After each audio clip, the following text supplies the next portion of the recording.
Integration of technology ఇంకా policing. So ఇదే దశలో ఏం చేస్తున్నాం మన తెలంగాణ పోలీస్ ఏం చేస్తున్నారు, CCTVs కానీ సైక్యాప్స్ కానీ ఇలాంటి గోకాప్స్ కానీ ఇలాంటి వేరియస్ ఫీల్డ్లో టెక్నాలజీ అనేది ఇంటిగ్రేట్ చేస్తున్నారు. సో దాన్నే మేము ఇన్స్పిరేషన్లా తీసుకుని ఈ CCTV కెమెరాస్ మీద వచ్చినప్పుడు ఫోకస్ పెట్టాం.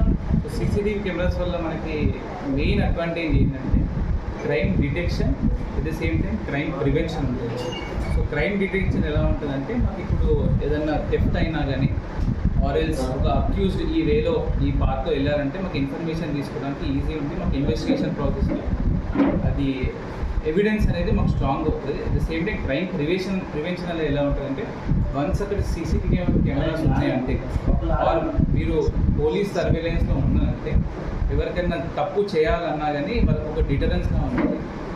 సో మేము అదే దృష్టిలో పెట్టుకొని వచ్చినప్పుడు ఈ CCTV కెమెరాస్ ఇష్యూ ఉందన్నప్పుడు మన అడిషనల్ కలెక్టర్ శ్రీజ మ్యామ్ ఒకసారి మన పోలీస్ స్టేషన్ విజిట్ చేసినప్పుడు మ్యామ్కి చెప్పాను, మ్యామ్ ఇలా CCTV ఇష్యూస్ ఉన్నాయి, సో అది పెట్టిస్తే మాకు కొంచెం ఎఫిషియెంట్ ఉంటుంది. ఎందుకంటే మనకి ఒకసారి బ్రిడ్జ్ మీద యాక్సిడెంట్ అయింది, ఇంకోటి కొన్ని సెంటర్స్లో యాక్సిడెంట్ అయినప్పుడు మనకు ప్రాపర్ ఎవిడెన్స్ లేదు. సో ఇంకోటి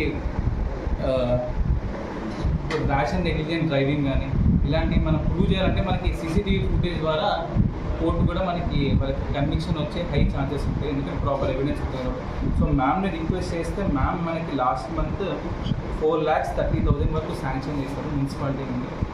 ఈ 4,30,000 శాంక్షన్ అయిన ఫండ్స్ నుండి మేము CP సార్ గైడెన్స్, ACP గారు అలాగే CA గారు మేము అందరం కలిసి సైంటిఫిక్గా ప్లాన్ చేసాం. అంటే ఏంటంటే మనకు వచ్చిన కెమెరాస్